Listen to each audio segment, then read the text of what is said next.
Hey folks, welcome back here to my channel, Whiskey Wismar. My name is Christopher, and today here on my table is everybody's darling, question mark, a Bowmore, an 18-year-old Bowmore, deep and complex. So, I discovered this one quite a number of years ago on a whiskey fair, and I liked it quite a bit. So I bought a bottle, price-wise. Sometimes you can get it as a bargain, really, for between 60 and 70 euros. And we'll see if it's too cheap, too expensive even, or just right. But what's just right? That's certainly in the eye of the beholder. It's very subjective. But we'll get to this in a moment. What's there to say about Bowmore? Definitely that it's the oldest Islay distillery, established in 1779, almost or more than 230 years ago. They have been producing, and right now part of the Suntory group, and this is what led to some of the collaborations where Bowmore was finished in Mizunara oak. Then you had other former bottlings for the Asian market, the Sea Dragon, for instance, and a number of others. Of course, you would expect, if it's owned by a Japanese parent company, that they have strong ties to Japan and the Asian market in general. This is certainly the case. Bowmore was, however, or had a pretty rocky reputation for a while. I mean, old 60s Bowmore is legendary stuff. Never got to try it. But if you are part of this community for a while, then you quickly get the impression that 60s Bowmore is something else. Same with early 70s. But then late 70s and 80s, up until the early 90s, it was a different story. And one abbreviation that was always thrown around derogatively was FWP, French whore perfume. Lots and lots of lavender. And this lavender was apparently not an accident. I mean, it can be an accident in a bottling here and there, but not for a decade or longer. So this was really something that they actively tried to recreate. And it's quite interesting how the interaction between the spirit and copper can create these types of flavor compounds. Excuse me. So, So what can be said about this Bowmore, however? It's definitely not overly lavender rich. These FWP is gone for a long while. You can still get official bottlings, probably the 30-year-old, to some degree the 25-year-old. Would still exhibit some of those distillates, but there was a 33-year-old independently bottled Bowmore, or secretly bottled but obvious Bowmore, was even called Blossoms. The name of the bottler eludes me now. Was it Elixir Distillers? From Elements of Islay, of Whiskey Exchange fame? I don't know. But this supposedly was full of this FWP, this really a lavender bomb, and certainly something that divides the tastes in many fans. Okay, what do we have here, however? It's an 18-year-old Bowmore, so I believe I got this bottle 2 years ago, 1.5 So this could be 2000 distillate, 2001 at the latest, and there's no more lilacs in those in that process to be found. So Bowmore in recent times always had the strength of Bowmore was that they could offer their standard range at very affordable prices. So the 12-year-old here in Europe is always available at around 30 euros, 33, 35 at most. And even the 15-year-old and the 18-year-old, they are quite affordable. So so this 18-year-old, you can still get it readily for 75 euros, sometimes as a bargain for 65 even. So good stuff.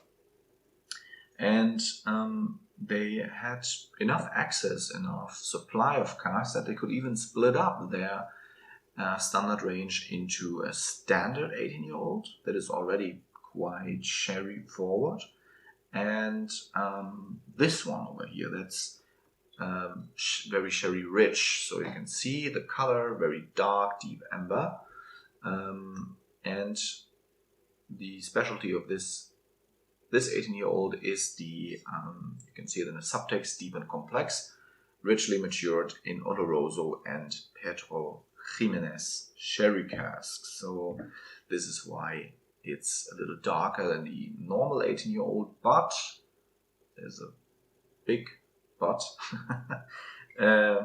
It's with colorant. It's colored. Caramel coloring in all of the standard Bowmores. I don't think they really need it. Maybe in the 12, I don't know. But in these types of whiskies, the 15, the 18, that is so sherry forward, why color this? Why? I mean, the whiskey speaks for itself, and I can tell you right now, it's very sherried. So the actual color must have been not much darker than this. Yeah, so you have these bronze orange hues that hint away at some caramel color, and not to say that this can't be actual color, but orangey glow usually indicator for caramel. We'll see. 18 years, can't fake that, and 43% ABV, so not overpowering at all. Let's see, what's the nose like?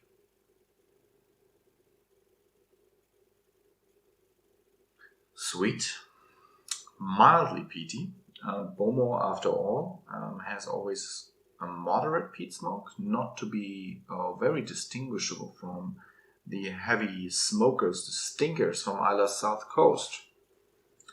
And here it's barely noticeable, but particularly in these sherry Bowmores with 43%, sometimes even I had a 10-year-old sherry, 10-year-old travel retail one, the 1 liter bottle, 40% ABV, that had it similar, or with the smokiness together with the sherry cask, they mixed in a way and formed sort of a components that I always associate with in a bicycle tube.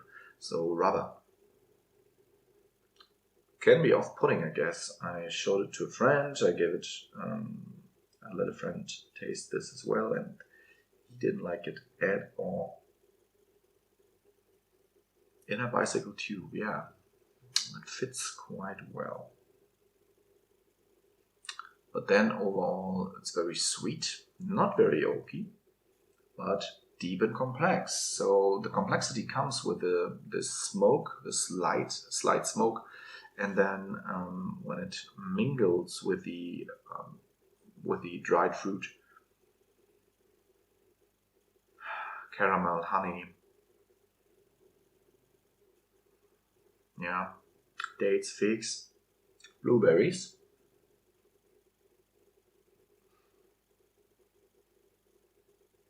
dewy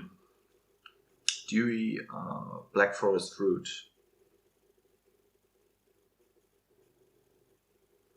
Quite nice. I like so far, so on the taste.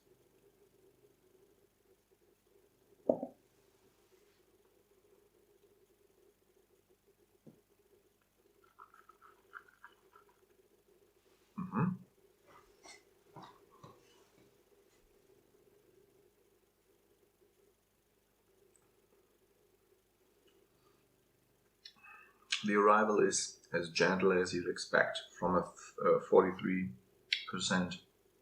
malt.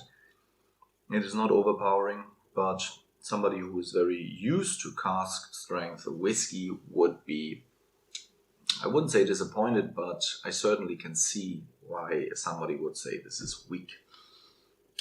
I, for one, think it's very well balanced.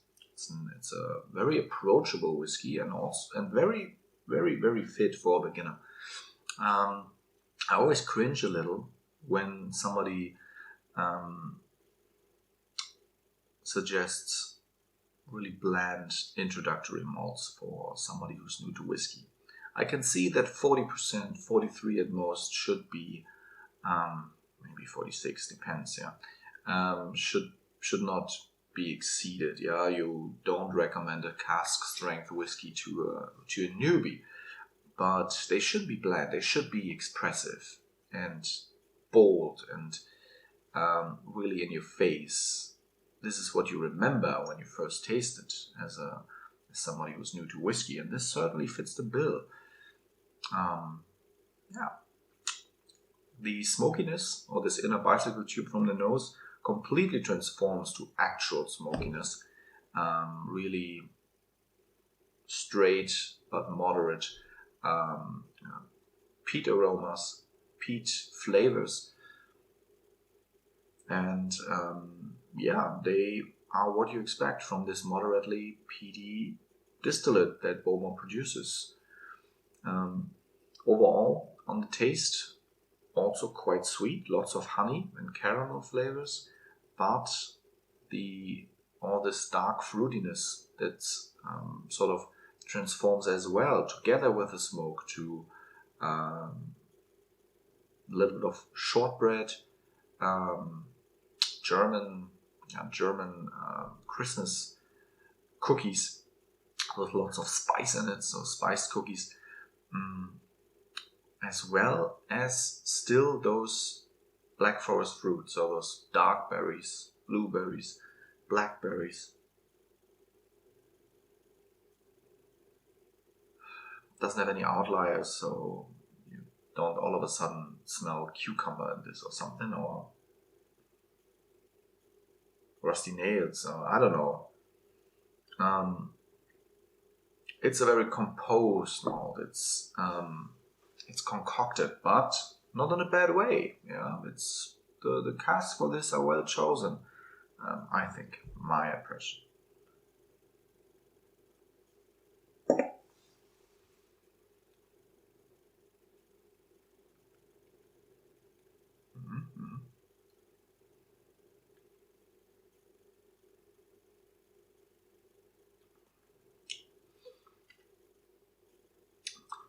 Very mild bitterness, so milk chocolate, milk coffee,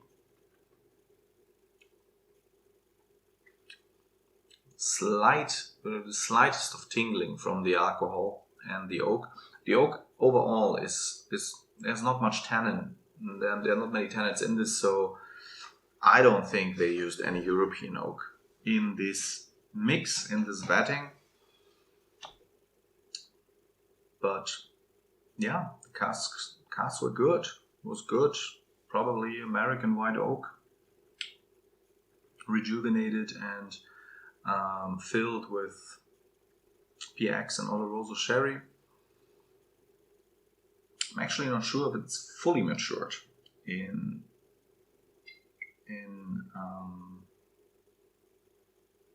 these types of casks, or if it's a finish or double maturation, like the 15-year-old darkest, who had 3 years of additional maturation after the initial 12 in bourbon. And so I don't know. I don't think it doesn't say, no. Yeah, so can't really say if it's fully matured in PX and Oloroso, or if they use the 12 as well and then additionally matured it after the 12 years for this 18-year-old. But overall, it's a very approachable malt, I said that, and even the finish is medium with lots of sweet, mildly tannic aromas, black tea, but sweet black tea that is not overbrewed. So once again, giving you the impression not much oak at play here, but with the added complexity of the smoke and the different dried fruit aromas, you get what you pay for, and you get a lot in this whiskey. So I like it. What would I mark this? I would give this whiskey 89 out of 100. And think it's well justified. Also, the price performance is great. You know, where else do you get sherried 18-year-olds at 70 euros? Yeah, Glendronach was there at some point. Now they are 30 euros more expensive. And I think it's a little better still, but nonetheless, this Bowmore 18-year-old Deep and Complex is recommended. It's a good whiskey and something that even a beginner could grasp and tackle. Okay, let me know if you had this before. Leave me a like, comment, and then I see you again next week. Bye-bye.